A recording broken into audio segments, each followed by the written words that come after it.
ಹುಬ್ಬಳ್ಳಿಯ 3000 ಮಠದ ಪೀಠಾಧ್ಯಕ್ಷರಾಗಿ ಗುರುತಿಸಿದ್ದ ರಾಜಯೋಗೇಂದ್ರ ಸ್ವಾಮೀಜಿಗಳಿಗೆ ಬೆಳಗಾವಿಯ ರಾಣಿ ಚೆನ್ನಮ್ಮ ವಿಶ್ವವಿದ್ಯಾನಿಲಯದ ವತಿಯಿಂದ ಗೌರವ ಡಾಕ್ಟರೇಟ್ ಪದವಿ ಲಭಿಸಿದ್ದು, ಈ ಪದವಿಯನ್ನು ರಾಜ್ಯಪಾಲರಾದ ವಾಜುಭಾಯಿ ವಾಲಾ ಅವರು ರಾಜಯೋಗೇಂದ್ರ ಸ್ವಾಮೀಜಿಗಳಿಗೆ ನೀಡಿದ್ದಾರೆ.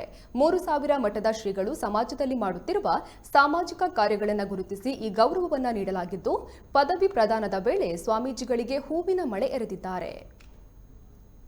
ಹುಬ್ಬಳ್ಳಿಯ ಜಗದ್ಗುರು ಮಹಾಸನ್ನಿಧಿಯವರಾಗಿರುವಂತಹ ಶ್ರೀಮನ್ನಿರಂಜನ ಗುರುಸಿದ್ಧ ರಾಜಯೋಗೇಂದ್ರ ಮಹಾಸ್ವಾಮೀಜಿಯವರಿಗೆ ರಾಣಿ ಚೆನ್ನಮ್ಮಾಜಿಯ ವಿಶ್ವವಿದ್ಯಾಲಯದಿಂದ ಗೌರವ ಡಾಕ್ಟರೇಟ್ ಪದವಿ ಸಿಕ್ಕಿರತಕ್ಕಂಥದ್ದು ನಮ್ಮ ಉತ್ತರ ಕರ್ನಾಟಕ ಜನಕ್ಕೆ ಅಷ್ಟೇ ಅಲ್ಲ, ಇಡೀ ನಮ್ಮ ಭಾರತ ದೇಶಕ್ಕೆ ಬಹಳಷ್ಟು ಸಂತೋಷದ ವಿಷಯ ಅಂತಂದ್ರೂ ಕೂಡ ನಮಗೆ ಭಾಳ ಹೆಮ್ಮೆ ಅನ್ನಿಸ್ತದೆ.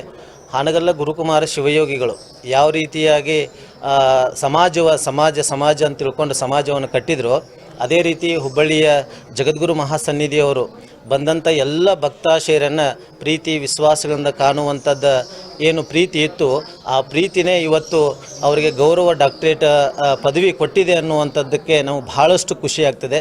ಆ ಭಗವಂತ ಹಾನಗಲ್ಲ ಕುಮಾರೇಶ ಇನ್ನೂ ಅವರಿಗೆ ಹೆಚ್ಚಿನ ಗೌರವಾದಿಗಳು ಸಿಗಲಿ ಅಂತ ತಿಳ್ಕೊಂಡು